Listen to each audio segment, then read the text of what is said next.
New stories in Hindi कहानी।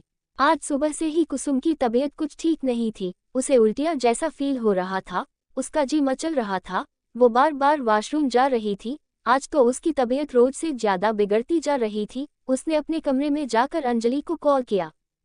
कुसुम, hello Anjali. Anjali, हाँ कुसुम बोल, सब ठीक तो है ना? कुसुम ने कहा, कुछ ठीक नहीं है, हमें आज कुछ प्रॉब्लम हो रही है। अंजलि, प्रॉब्लम? कैसी प्रॉब्लम? कुसुम, हमारा जी मचल रहा है और हमें उल्टियाँ आ रही है बार बार। अंजलि को हंसी के साथ कुसुम के लिए बुरा भी लग रहा था। उसने कहा, यार ये सब तो तेरी प्रेगनेंसी की वजह से हो रहा है। कुसुम ने झल्लाते हुए कहा, वो सब तो हमें भी पता है, लेकिन अब हम क्या करें, कोई उपाय तो बताओ।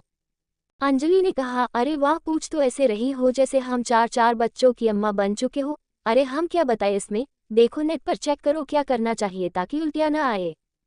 कुसुम ने झल्लाते हुए कॉल काट दिया और लगी रोने जोर जोर से। अंजलि सोचने लगी, कुसुम प्रेग्नेंट के साथ साथ चिड़चिड़ी भी हो गई है। पहले वो इस तरह से कभी भी कॉल डिस्कनेक्ट नहीं किया करती थी। आज अंजलि कुसुम से मिलना चाहती थी, लेकिन उसे उसकी माँ की ओर से मिलने जाने की अनुमति नहीं थी। वो बेबस थी, वो न चाहते हुए भी मिलने न आ सकी। कुसुम का अजीब बर्ताव उसके भाई को समझ नहीं आ रहा था।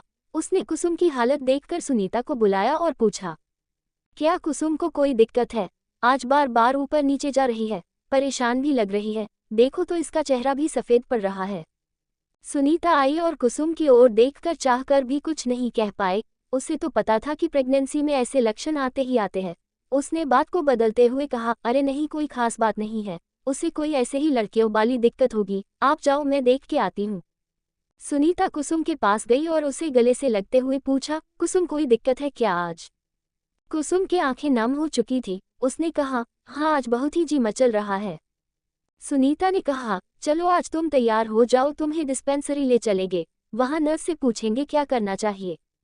कुसुम ने रोते रोते सर हिलाया और नहाने बाथरूम में चले गई। रियान आज सुबह से ही शीतल की कॉल का इंतजार कर रहा था। जब उसे कोई कॉल या मैसेज न आने पर उसने खुद ही कॉल लगा दिया। शीतल, हेलो, आ गई मेरी याद? रियान ने कहा, हाँ, लेकिन तुम भी तो कर सकती थी कॉल।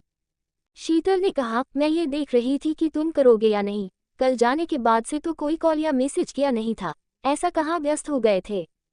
रियान ने कहा, कहीं नहीं, थोड़ा काम आ गया था इसलिए बिजी हो गया था। शीतल ने कहा, क्या कर रहे हो?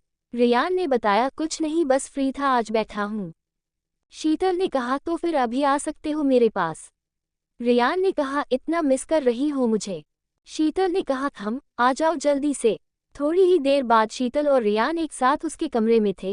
रियान ने जाते ही शीतल को हाथ मिलाया और उसके हाल चाल पूछा। शीतल ने भी उसकी आंखों में आंखें डालते हुए उसे विश किया और सामने वाले सोफे पर बैठने के लिए कहा। रियान सोफे पर जाकर बैठ गया। शीतल ने उसे पूछा, विस्की लोगे या फिर वाइन?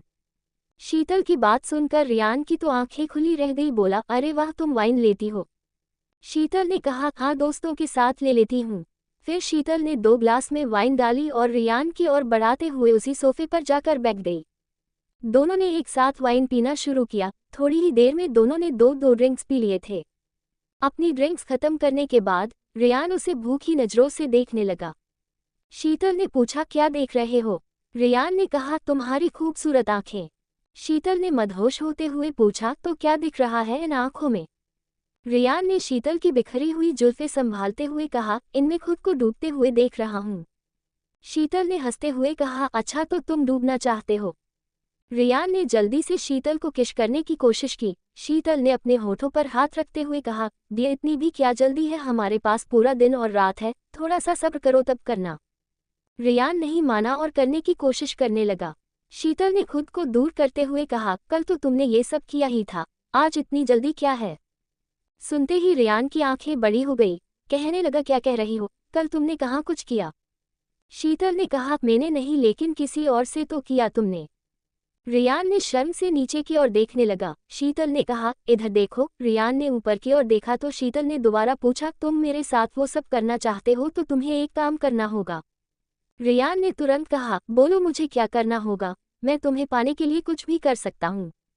शीतल मुस्कुराए और सोचने लगी, मैंने जब तुझे पहली बार देखा था तभी समझ गई थी कि तू सिर्फ एक हवस का भूखा इंसान है।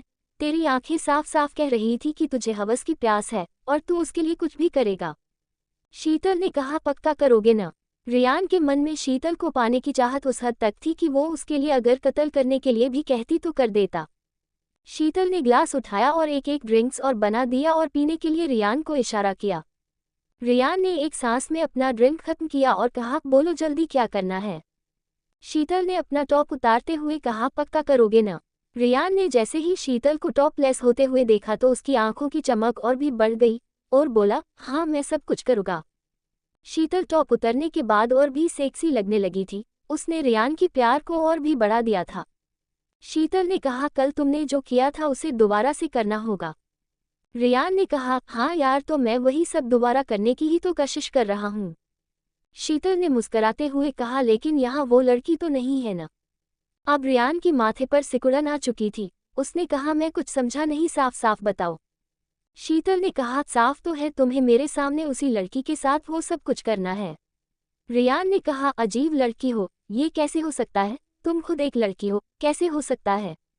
शीतल मुस्कुराए और बोली, मैं ऐसी ही हूँ, मुझे ये सब पसंद की मात्रा अदा है।